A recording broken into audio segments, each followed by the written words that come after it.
গত দুদিন ধরে যে শ্বাসটা আমরা সবাই চেপে ধরে রেখেছিলাম, প্রবল একটা আশঙ্কায়, ভয়ঙ্কর দুঃসংবাদের আতঙ্কে, এখন সেই শ্বাসটা আমরা ছেড়ে দিতে পারি আলগোছে।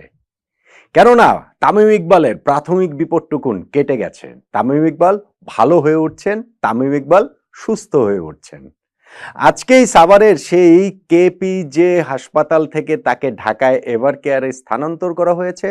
পরিবারের সঙ্গে কথা বলে যতটুকু জেনেছি, শিগগিরই তাকে উন্নত চিকিৎসার জন্য বিদেশে নিয়ে যাওয়া হবে। সেই জন্য ভিসা প্রসেসিং এর কাজও অলরেডি শুরু হয়েছে। হ্যাঁ, সামনে আরো অনেকটা পথ তামিমকে পাড়ি দিতে হবে পূর্ণ সুস্থতার জন্য। হ্যাঁ, তামিমের জীবনটা আগের মতো আর হয়তো থাকবে না, সেইটা খাদ্যাভ্যাস থেকে তার লাইফস্টাইলের সব কিছু পরিবর্তন করে আরো একটা রুটিনের মধ্যে নিয়ে আসতে হবে। কিন্তু সেগুলো তো ভাই পরের ব্যাপার। যেই একটা আতঙ্কের মধ্যে আমরা ছিলাম, সেইখান থেকে তো অন্তত পক্ষে তামিম ইকবাল কামব্যাক করেছেন। তামিম ইকবাল মৃত্যুর মুখ থেকে আবারও জীবনে ফিরে এসেছেন মানুষের প্রার্থনা আর ভালোবাসায়।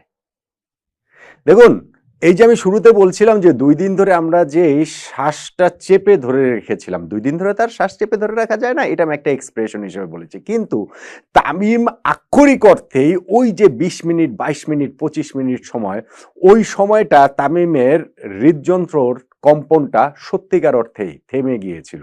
এবং সেই সময়টাতে অনেকগুলো মানুষ যারা হচ্ছে গিয়ে সত্যিকারই রিয়েল লাইফ হিরো হিসাবে আবির্ভূত হয়েছেন, তামিমের জীবন বাঁচিয়েছেন, সেইটা ওই যে তাকে ওই পুরোটা সময় জুড়ে সিপিআর দেওয়া, ওই বুকে চেপে হচ্ছে গিয়ে হৃৎপিণ্ড সচল করার চেষ্টা, আবার কিছুক্ষণ পর পর মুখে মুখ লাগিয়ে হচ্ছে গিয়ে ওই যে তার শ্বাস প্রশ্বাসটা সচল মানে হৃৎপিণ্ডের কম্পনটা সচল করার যে চেষ্টা, সেইটা আসলে অ্যামেজিং।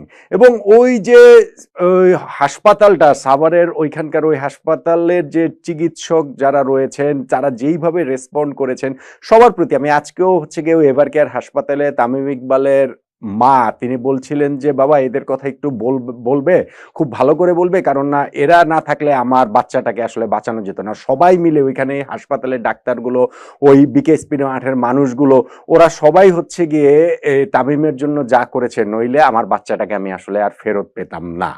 সো এই মানুষগুলো হচ্ছে গিয়ে সত্যি সত্যি রিয়েল লাইফ হিরো হিসেবে আবির্ভূত হয়েছেন।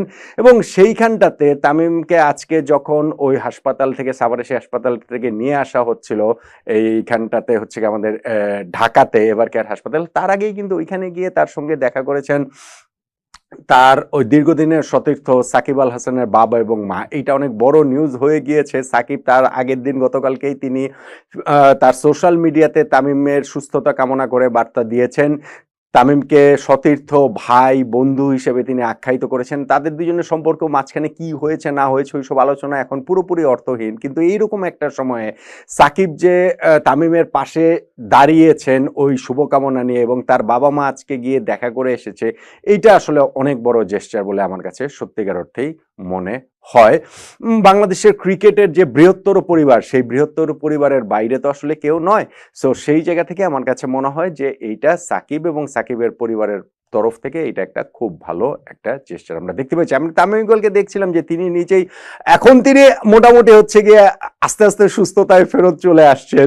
আমি এই আগের দিন যে কালকে যে ভিডিওগুলো করেছিল সেগুলো আমি ভিডিওগুলো করেছিলাম খুবই আতঙ্ক নিয়ে। আজকে আমিও আসলে অনেকটা একটু স্বস্তি ফিল করছি, একটু রিল্যাক্স ফিল করছি।